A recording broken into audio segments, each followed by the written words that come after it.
This is the Eat Well, Think Well, Live Well podcast. I'm Lisa Salisbury, and this is episode 156, What to Do When You're Full But Still Looking in the Pantry.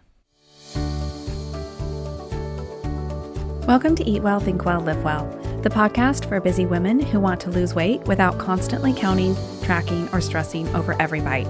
I'm Lisa Salisbury, a certified health, weight loss, and life coach, and most importantly, a recovered chronic dieter. Here, you'll learn to listen to your body and uncover the reasons you're reaching for food when you're not truly hungry, freeing you to focus on a healthier, more fulfilling approach to eating. Hi there, welcome back to the podcast this week. Today, I want to talk about a moment I know so many of you experience. It's that moment when you're standing in the kitchen, maybe you've even just finished dinner, maybe you're not hungry at all, and yet you're opening the pantry door, checking the fridge for something that might sound good. You've had enough food, you're not actually hungry, but something in your brain just says, I just need a little something.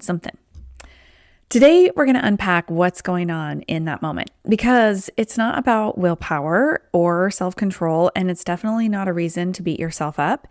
In fact, I, of course, want you to use this as an invitation to get curious. It's my favorite emotion, right? You know that. Okay, we're going to talk about why that urge shows up, what it really means, and what to do. And this will apply to you whether you are using GLP-1 medications or not. Okay, so let's start with why that urge even exists.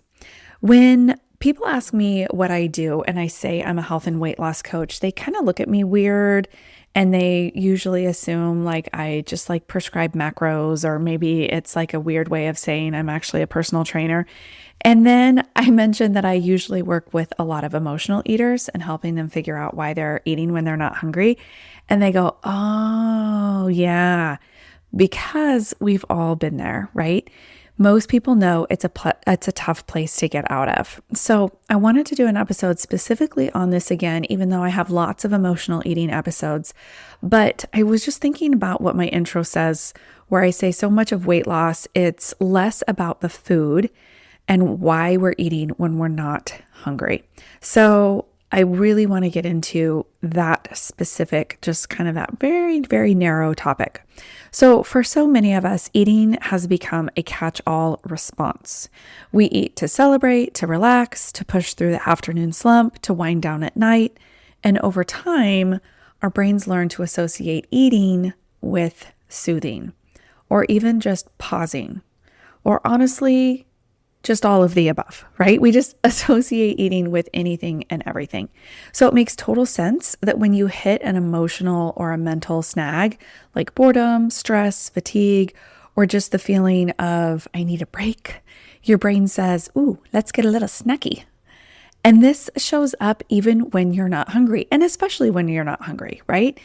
Because your brain isn't asking for food. If we actually are hungry, your brain goes, hey, it's time for lunch. It's not like, ooh, what about a little snacky snack, right? There's just a difference. You can hear the difference. Like, oh, I think I'm ready for lunch.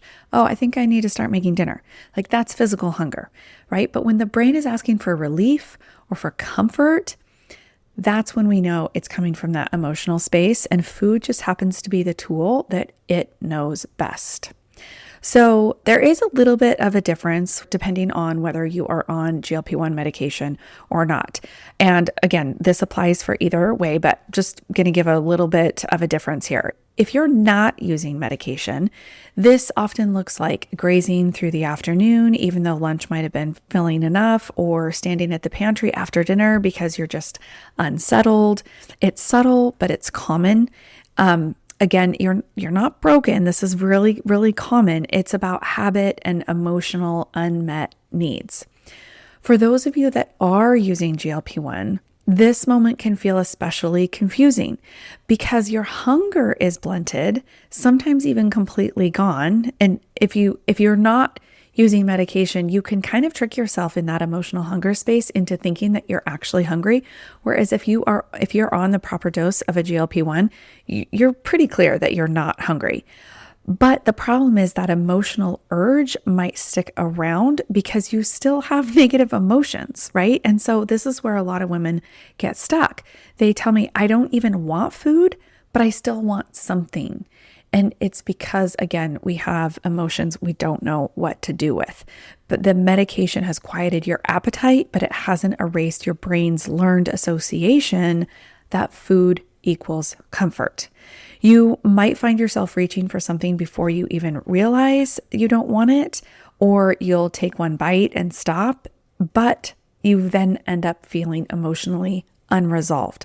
And that unresolved feeling is what we want to address here because it happens either way as well. So if you don't eat when you're not on medication, you're still going to have that unresolved feeling. So it just feels a little bit more confusing when you're on medication because you have like sometimes zero hunger at all. And so it seems kind of confusing. So let's take a closer look at what's going on in these moments. I'm going to talk a little bit about the model that I work with my clients. I've got, again, several episodes in my backlog about the model, but I'm going to be referencing the thought and emotion line specifically. The whole model goes circumstance, thought, feeling, action, result. And we're going to be focusing in on those thought and feeling lines. So sometimes what's happening is you're feeling a negative emotion. You're tired, you're stressed, you're overwhelmed, you're lonely.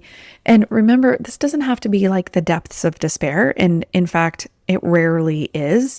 Emotional eating is usually more of a subtle response to often what is a subtly negative emotion. Typically, we're not, crying our face out, right down into a full quart of ice cream, right? That's what we kind of picture. If we want to if you Google a picture of emotional eating, that's what it looks like. But your emotional eating is much more subtle. Sometimes it's just habitual. It's what you always do when the kids go to bed or when you sit down to watch a show or when you get home or when you go get in the car. It's those transition times, especially, that are habitual. Sometimes it's your brain wanting reward, especially if the day's been all about other people.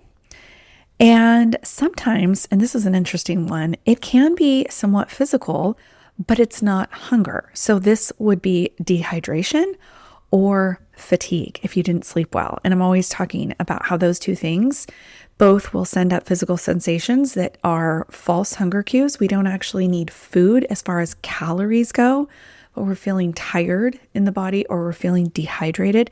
And so in order to compensate for those things, the brain sends up a false hunger cue. So that is a little bit of a different situation, but you do want to watch out for that as well. For those on GLP-1s, the tricky part is that your body may not be giving clear signals anymore, but your mind still remembers that food used to help. So it doesn't help in the same way, which again can feel disorienting, but because we're not getting clear signals, it might be dehydration, it might be hunger. So you want to make sure in either way, whether you're on medication or not, regardless, you want to make sure your hydration is on point all of the time so that we're not getting that false hunger cue from a dehydration situation. Obviously, I can't always say and be sure you're getting 8 to 10 hours of sleep every night because it doesn't always work for people. But on those days when you're not getting good sleep, just be sure you are, kind of on top of that, aware that you might be having those signals come up. All right, so here we are. Let's get back to the moment. We're standing in front of the pantry and you're like, oh, shoot, I'm not actually hungry. What's going on? So just pause just for a moment. No judgment, no pressure to make a perfect decision in this moment. Just take a breath. See if you can identify the thought and name the emotion that preceded this urge to grab something from the pantry. So here's some examples. There's no one home and I'm missing having my older kids around and the emotion I'm feeling is lonely. Or maybe I'm not sure what task I should start next. That's a really common thought for me and the emotion is restless. Or, oh, I always grab a snack when I get home. And so that's kind of an underlying thought that you maybe not even are aware of, but the emotion might not be as easily identified with this kind of habitual eat. So you want to see why do I always grab a snack when I get home? See what's under there. And it might be because I deserve it. I just got home, so I deserve a snack might actually be the underlying thought from that habit thought. And so maybe entitled is the feeling there. That's that we deserve a little something, something after work or errands with the kids or whatever it is you're arriving home from. So let's use that last example to move forward with what to do. But you can apply that to any of the thoughts, emotions that I gave examples or whatever it is you're feeling. So let's say you're feeling entitled to a snack, even just subtly. Your action is to follow the habit, right? Reach for the snack without questioning it. And your result is you reinforce the idea that reward comes from food. So instead of trying to shut down the action, right? Like just force yourself, that's willpower, like, oh, don't get a snack. Or distract yourself with something else immediately, which is often the advice. Try instead to, like I said, pause, find that thought, and then ask yourself, what's the feeling that comes with this thought? So we identified that. If it's the entitlement, let that be there. And then don't push it away. Just notice, oh, this is me feeling entitled to a reward. That makes sense. I've had a long day. Of course I feel that. And here's the key is to let yourself sit with that emotion. You don't need to fix it immediately. You can even say, this is what entitlement feels like in my body, and locate where it's coursing through. This is what the reward-seeking energy feels like. Maybe it's in your legs or arms. Maybe it's in your chest. I don't know. You tell me. Feelings like entitlement or restlessness or even boredom don't actually last very long when we're willing to stop and feel them. They start to dissipate when we give them a name and allow them to be felt instead of acting on them automatically or pushing them down, ignoring them. That's willpower. So the real skill here is not just swapping in a different behavior, but learning how to interrupt the model at that action line and give yourself a chance to choose a new action, which in this case is the processing. Okay, so when you interrupt this model, your action is actually feeling the emotion.